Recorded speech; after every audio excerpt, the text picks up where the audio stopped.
हालिया दिनों में या गुज़िश्ता हफ्ते में कहिए, एक सबसे बड़ी ख़बर कहनी चाहिए, सबसे अहम वाक़या जो ख़बर बनने के लायक है और जिसमें इबरत के बहुत सामान हैं, वह है शाम, जिसे अंग्रेज़ी में सीरिया कहा जाता है, उसका मौजूदा मंज़रनामा, जहाँ ज़ालिम व जाबिर वक्त के फ़िरौन बशार असद की हुकूमत का ख़ात्मा हुआ। ये गुज़िश्ता एक दहाई से ज़्यादा 12-13 सालों से उसके जुल्म और बर्बरियत की इंतहाई संगीन वाक़याती दास्तान रकम हो रही थी। हमारे यहाँ बहुत सारे लोगों को उसकी असल ख़बरें मालूम नहीं होती थी। ख़बरें भी जो आती थी वो छन कर असल नुक्ता नज़र से गायब होकर आती थी। और अभी भी जो मंज़रनामा दुनिया के सामने है, ज़ाहिर सी बात है कि वो वही है जिसे आम तौर से आलमी मीडिया चाहता है कि ये पेश करे और फिर उस पर अपने कुछ प्रोग्राम और मंसूबों को अमल में लाए। बशार अल-असद की हुकूमत, आप जानते हैं कि वो गालिश या फ़िरक़े का आदमी था। उसका बाप हाफिज़ अल-असद, तकरीबन गुज़िश्ता 60 साल से बाप बेटे की ये हुकूमत चल रही थी ख़ानदानी। वो फ़ौजी आदमी था, कब्ज़ा किया था हुकूमत पर। उस तारीख़ को मैं बयान नहीं करना चाहता। कई मरतबा उसने मुसलमानों का, जिसमें ख़ास तौर से सुन्नी मुसलमान और उसमें भी ख़ास तौर से सलफ़ी टारगेट होते थे, निशाना होते थे, कत्ल आम किया कई मरतबा। और उसमें कुछ ये तहरीकी हज़रात भी सबब बने मुख्तलिफ़ मौक़ों पर हाफिज़ असद के ज़माने में। और बाद में इसने, बशार असद ने जो कत्ल गारत गरी का बाज़ार गर्म किया, तो जो रिकॉर्डेड और आम तौर से आप मीडिया पे सुनेंगे कि 5 लाख से ज़्यादा गुज़िश्ता 12-13 साल में 5 लाख से ज़्यादा लोगों को, अवामी शाम के शहरियों को, जिसे मैं वजाहत कर दूं कि सुन्नी और उसमें एक बड़ी तादाद सलफ़ियों की कत्ल किया गया, जुल्मन मारा गया। ये 5 लाख रिकॉर्डेड या ऑन रिकॉर्ड बात कही जाती है। अगर आप दूसरी ज़राए को देखेंगे, आज़ाद ज़राए में, तो ये 15-20 लाख से ज़्यादा है। शहरों को खंडर में तब्दील कर दिया गया। हाँ, अल्लाह रब्बुल आलमीन ने शाम की सरज़मीन को बरकत वाली ज़मीन बनाया।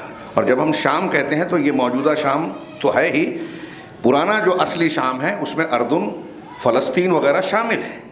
और इस एतबार से शाम से मुताल्लिक़ आप पढ़ेंगे बहुत सारी अहादीस और रिवायात हैं। फ़ितरों के दौर में शामियों और यमनियों के की तारीफ़ अल्लाह के रसूल सल्लल्लाहु अलैहि वसल्लम की ज़बान मुबारक से निकले हैं। वहाँ अहले इल्म और इल्म का बसेरा होने का ज़िक्र है। और आखिर वक्त के जो वाक़यात होंगे, अहले ईमान का जमावड़ा और इकट्ठा होना वहाँ होगा, जो आखिरी जंग लड़ेंगे। फ़िलहाल शाम में जो मामलात हुए उसमें मैं ये अर्ज़ कर रहा था कि हमारे लिए इबरत का सामान है। बशार असद बड़ा जुल्म, हुकूमत, इक़्तिदार, क़ुव्वत जिसके हाथ में होती है, आम तौर से वक्त का वो फ़िरौन समझता है कि मैं जो चाहूँ कर लूँ और मेरे जुल्म सितम की का सूरज कभी ढलेगा नहीं, शाम नहीं होगी। लेकिन आप देख रहे हैं कि आज उस शख्स को एक नामालूम जगह पर रसिया में जाने के बाद, पहले पता ही नहीं था कहाँ गया, पनाह लेनी पड़ी। हाँ, और कोई मुल्क या कोई शख्स उसके साथ हमदर्दी के साथ खड़े होने वाला नज़र नहीं आता। लाखों लोगों को कत्ल किया, बेशुमार लोगों को बेघर किया, कैद व बंद की सऊबतों में डाला। हाँ, मंज़र आते थे, बच्चे, छोटे छोटे बच्चे, ख़वातीन जो हैं वो ज़मीन की पड़ी हुई चीज़ों को, यहाँ तक कि मिट्टी को खाने पर मजबूर थे। इंतहाई शदीद सर्दी के इलाकों में, सर्द इलाकों में उनके पास बिछाने और ओढ़ने की बात तो दूर, तन को गर्म रखने के लिए माकूल लिबास की भी जो है सहूलत मौजूद नहीं थी। ऐसी दास्तानें और मनाजिर आप देखें तो देख ना जाए। एक इंसान जो दर्दमंदी रखता है अपने अंदर, उससे बर्दाश्त ना हो सके। जैसे फ़लस्तीन के आज हालात हैं गज़ा में, ऐसे ही शदीद तरीन हालात शाम में भी रहे। ऐसे ही हालात ईरान के ज़ेर असर अहवाज़ के, जिसकी आज मीडिया में भी कोई चर्चा नहीं होती, कोई ख़बर नहीं आती। वहाँ के सुन्नी अरब मुसलमानों के हालात भी कुछ अच्छे नहीं हैं। जैसे फ़लस्तीनियों पर यहूदियों के मज़ालिम होते रहे हैं, ऐसे ही ईरानियों यानी शियों और राफ़ज़ियों का जुल्म अहवाज़ के सुन्नी मुसलमानों पर मुसलसल जारी है। 1.25 करोड़ से ज़्यादा की आबादी है।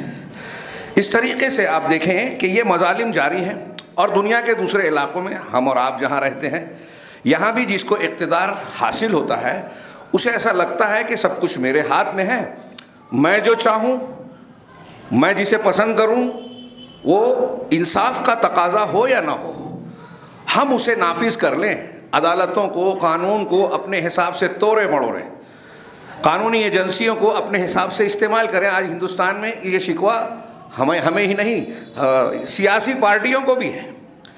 गैर जमहूरी तरीके से पार्टियों को तोड़ा जाना, गैर मुनसिफाना हरकतें करना, एजेंसियों का गलत इस्तेमाल करना, सारे कलीदी मनासिब पर जो है हुकूमत के मुआफिक लोगों को बिठाना और अपने मुताबिक मामलात कराना, ये एक कॉमन शिकायत है और सब लोग शिकायत कर रहे हैं मगर बेबस हैं।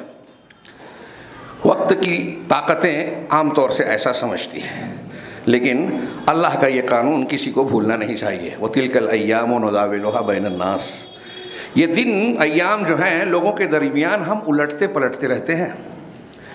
शाम में भी इंतहाई मजलूमीन जो थे, बरसहा बरस से कैदबंद, कुछ एक टीवी में एक ऐसी क्लिप आई जिसमें बताया गया कि जिस दिन बशार अल असद भागा, दिमश्क में ये मुखालिफिन या अवाम की अलग अलग लोग नाम दे रहे हैं, उसमें कई तरह के ग्रोह हैं, हाँ, अलग अलग फ़िक्र के हैं, सलफ़ी भी हैं, गैर सलफ़ी भी हैं, तहरीकी भी हैं, राफजी भी हैं, उसमें कहीं कहीं शामिल हैं।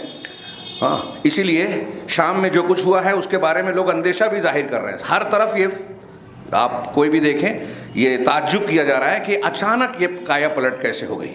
हफ्ते 10 दिन में है, अचानक इतने सालों से लड़ती हुई फ़ौज पसपा कैसे हो गई, महाज से कैसे हट गई। कुछ तज्जिए कर रहे हैं उसके बावजूद कि भाई रूस बशार असद का साथ दे रहा था, वो यूक्रेन में फंसा हुआ है, ईरान की अपनी कुछ तरजीहात हैं इराक़ में और अपने मफादात में, वो भी ऊपर से कुछ भी मुजाहरा करे लेकिन हकीकत में तो इसराइल का और अमेरिका का साथ ही देता है, दिखावे में उनके मुखालिफ खड़ा है। लेकिन महाजों पर जब मुसलमानों का कत्लेआम करना चाहता है, वो चाहे इराक़ में हो चाहे शाम में हो, वो दुश्मनाने इस्लाम की सफ़ों के साथ साथ रहता है। यमन में भी यही मामला है, हौसियों की ट्रेनिंग देकर उसने सुन्नियों के लिए जीना दोपहर कर रखा है बाज़ इलाकों में। तो खैर, ये जो पूरा मंजरनामा है, इसमें मैं ये अर्ज़ कर रहा था कि लोगों को ताज्जुब है और इसीलिए लोग तबसरा करने से एहतियात बरत रहे हैं। और मैं भी कहता हूँ कि ठीक है, ये बात काबिल गौर है कि मुमकिन है आलमी ताकतों का अगला कोई मंसूबा और प्रोग्राम उसमें छुपा हुआ हो सकता है, अल्लाह महफूज रखे। लेकिन मौजूदा सूरत हाल में बशार अल असद का ज़वाल होना और मजलूमीन का कैद-ओ-बंद की शिद्दतों से रिहाई पाना, या जो दर दर भटक रहे थे उनका अपने घरों पर लौटना और अमन और सुकून के रास्ते को बज़ाहिर खुलते हुए देखना, ये वाकई अल्लाह के शुक्र का मकाम है उन लोगों के लिए। लेकिन शुक्र की इस घड़ी में हम और आप भी ये महसूस करते हैं कि वाकई मजलूमीन की अल्लाह ने सुनी, अल्लाह की रहमत उन पर नाजिल हुई। असबाब जो भी हो, मुसब्बिब तो रब्बुल आलमीन ही है।